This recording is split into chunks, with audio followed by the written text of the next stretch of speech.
सातबाराच्या बातमीपत्रात आपलं पुन्हा स्वागत। बांबवडेमध्ये शाहूवाडी तहसील कार्यालयामार्फत छत्रपती शिवाजी महाराज महाराजस्व अभियानाचं आयोजन करण्यात आलं होतं। या अभियानाअंतर्गत 468 लाभार्थ्यांना प्रमाणपत्र वाटप करण्यात आलं। महसूल विभागाच्या वतीनं बांबवडेमध्ये महाराजस्व अभियानाचं आयोजन करण्यात आलं होतं। या अभियानात तहसीलदार गणेश लवे, नायब तहसीलदार प्रदीप जाधव आणि मंडल अधिकारी अरुण कांबळे यांच्या मार्गदर्शनाखाली बांबवडे इथं पार पडलेल्या शिबिरात महसूल विभागाकडून सर्वाधिक 303 लाभार्थ्यांना, कृषी विभागाकडून 56 लाभार्थ्यांना, पशुसंवर्धन विभागामार्फत 20 तर आधार कार्ड दुरुस्ती 15 अशा एकूण 468 लाभार्थींना लाभ देण्यात आला।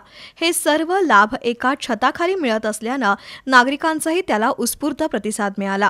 या कार्यक्रमासाठी बांबवडे गावचे सरपंच भगतसिंग चौगुले, सुरेश नारकर यांच्यासह ग्रामपंचायत सदस्य, तालुक्यातील विविध गावातील सरपंच, उपसरपंच, अधिकारी आणि कर्मचारी उपस्थित होते।